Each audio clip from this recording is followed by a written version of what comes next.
Вот я удивился, когда во время в Баку проводили, когда Олимпиаду Исламиаду, да?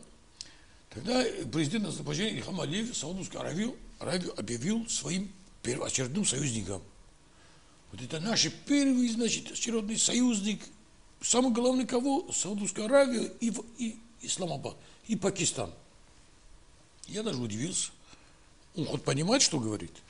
Думал, может быть, они это какие-то пустые слова. Все-таки это, наверное, они-то любят какие-то пафосные слова говорят. На самом деле, за этими словами есть серьезный, значит, должен быть серьезный ответ. И вдруг проходит, вот это совершен теракт в Тегеране. На следующий день, тот же день, союзник Саудовской Аравии в Баку совершает нападение на талушских активистов. Там было нападение? Да, абсолютно. И это само забрали в бандотдел, людей избивали, унижали, оскорбляли, понимаете, угрожали. И самое главное, в чем причина? А вы, оказывается, причина. Вы на фоне талышского флага фотографировались. Вы представляете, нет? Какой идиотизм. И за это людей избили? Да, это нет, это не только из-за этого. Они этим показали Саудовскую Аравию. Вот мы, ваши союзники, не только на словах, мы на деле, вот видите, проиранских, там, пророссийских сил прессуем. Мы же с вами рядом. Они же этим дали сигнал, это самое, Саудовскую Аравию.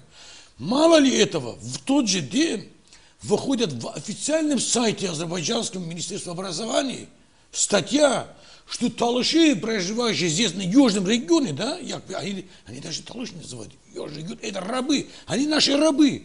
Им не положено ни образования, они не понимают, что для них они должны быть рабами, им не надо быть грамотными, понимаете, вот такой оскорбительный статья против талышей.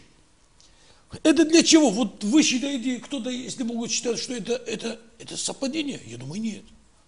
Это не может быть совпадение такой масштаба. Как может быть такое совпадение? Это, опять же, вот этот союзник Саудовской Аравии Баку показал свою преданность Саудовской Аравии. Между прочим, это очень опасная игра. Очень опасная игра. Такими действиями власти в Азербайджане, да, они представляют угрозу не только для талышей. Если, может быть, кто-то считает, что это талыш, нет. Они представляют серьезную угрозу для народа, проживающих там, для региональных стран в целом, для региона.